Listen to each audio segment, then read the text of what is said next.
YouTube videos. People watch, laugh, and enjoy. But almost no one sees the planning, the stress, and the chaos behind the camera. And I'm going to reveal it all. When this video comes out, it marks my 4-year journey of producing for Canto Mando. And honestly, it's been one hell of a ride. In this video, I'm breaking down 4 major projects that shaped both Canto Mando and my journey as a producer. Each video represents a turning point. The moments that made me grow, struggle, and evolve into who I am today. For the first time, I'm sharing both the light and dark sides of making YouTube videos. I hope this gives you a real look at what I do behind the scenes, and along the way, I'm going to give you a few tips of what made each video go viral. Let's start off with video number 1.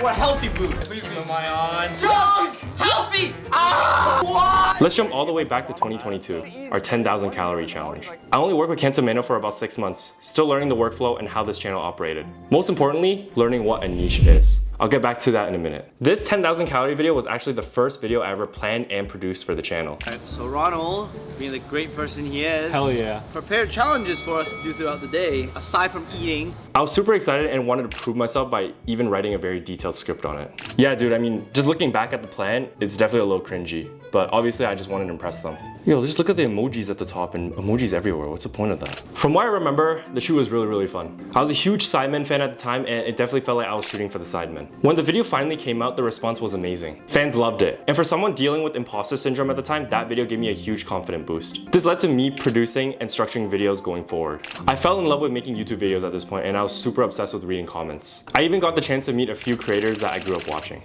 Now going back to niche, this was an era where our audience loved watching food content. Week by week, we released numerous food videos and the results were consistent. To put it quite simply, a niche is a topic your audience cares about. And that was the biggest lesson in my early YouTube career. But we wondered, is it possible to go deeper than just food? Let's move on to video number 2. Oh my.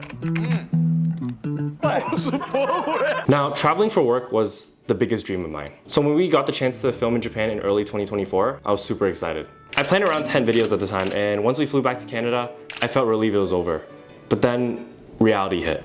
Our niche was still food, but this Japan trip definitely showed us that food wasn't specific enough. So our first Japanese fast food video flopped. One of our worst performances in a very long time. We rethought our release schedule and just released something that's very experimental. Sumo's try American snacks for the first time. We weren't really confident on this idea at first because it was a format that we never filmed before, let alone planned before. If there's one thing I've learned on YouTube, it's that you never really know until the results come in. Well, this sumo video blew up. Then we released 2 similar videos. One with the sushi chef and one with Japanese strangers. Those 3 videos collectively have passed millions of views in just a few weeks. At this point, the team and I discovered a new formula. Interesting characters trying foods for the first time.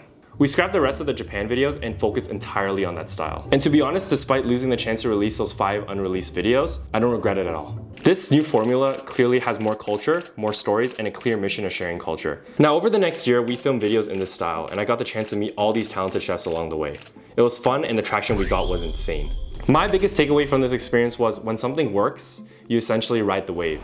But if you ride the wave too long, that wave can eventually crash. And it happened to me. Let's move on to video number 3. Okay. And now this brings us to this year, 2025. Our direction was still clear, which was characters trying foods for the first time. But we wanted to experiment. What if we had guests try Asian activities instead? So we filmed Our Black Friend Tries Ear Cleaning and an additional 3 videos which were all filmed in New York. And honestly, planning these New York shoots was brutal. From what I remember, scheduling was a mess, logistic planning was a mess. On top of all that, I was dealing with some personal health issues. But I pushed through and still felt confident that these videos would do well. Now when the video dropped, the numbers tanked. Not just 1, but 3 in a row. Now after all that hard work, it felt like everything was genuinely a waste of time. It didn't stop there. With each upload for the next few months, the results only got worse. Video after video after video. To be completely honest, this era broke me. I lost sleep, I lost confidence, and for the first time, I genuinely felt like I was gonna quit YouTube entirely.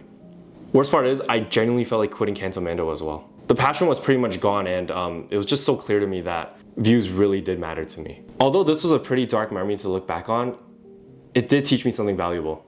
Don't let the views define success, but let the views guide you. To put it quite simply, our audience just did not enjoy the experimental content we put out. I shouldn't have saw it as failure, but instead of seeing the views as feedback for me to do better. Prior to this era, we've been doing super well and I forgot how much audience feedback meant to me and I was just truly lost in the views and the numbers and just seeing that as success. It did take a few months for me to climb out of that mindset, but everything changed when I stepped foot in a country I never thought I'd visit. Moving on to the final video. Havana, Cuba, a city I never thought I would ever go to. The only thing I knew about Havana, Cuba was... But all jokes aside, when we landed, reality hit me fast. People were hustling in the streets just to survive. Kids playing in buildings that were falling apart. And locals asking us for money everywhere we went. And there I was, just stressed about YouTube views when there's literally everyone around me just stressing about life in general. It made me realize how privileged my job was and how small my burnt out looked compared to what people there were going through every single day. Then we filmed a video called Giving a Chinese Grandpa His First Chinese Meal in 80 Years. To be honest, at this time, I was still kind of recovering, but once I met Grandpa Wong, everything changed. Just to give you a bit of context, Grandpa Wong was born in Cuba to Chinese parents and slowly lost his cultural identity over time. And when he tried Chinese food again, he loved it. You can tell he really misses his cultural identity and wants to embrace it. While filming, it definitely reminded me of why I love this job so much. That moment taught me something important. Impact comes first before views do. Because when a video is truly impactful, the views will follow. After feeling super impacted by Grandpa Wong and his story, I knew it's gonna hit the same for audiences.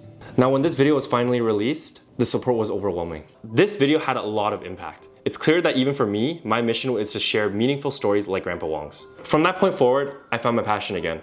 I started looking at comments, I started looking at feedback, and I was driven to find even more characters like Grandpa Wong. Over the next couple of months, we produced more culturally meaningful projects and I traveled to cooler places. I met incredible people with stories that the world needs to hear. Now when a video is released, I don't ever think, wow, that got a lot of views. Instead, I think, wow, I'm proud we told that story. Now looking back, those prime times that we had in the past always had impact. The comments were always full of support and the impact was always there. At the time, I was just too focused on the numbers to see it. So yeah, these are the 4 videos that did shape me as a producer and a person.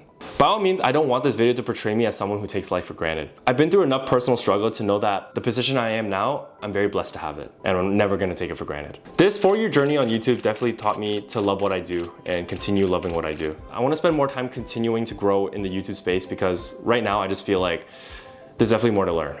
Now, in terms of my personal channel, I want to bring more fun videos to this personal channel because I just feel like I need to be creative, you know? I can't just spend all my time producing for Cancel. I had to do something fun for my own end. Now, thanks for watching, and if you enjoyed this video, please like this video and do hit subscribe because there's gonna be more to come.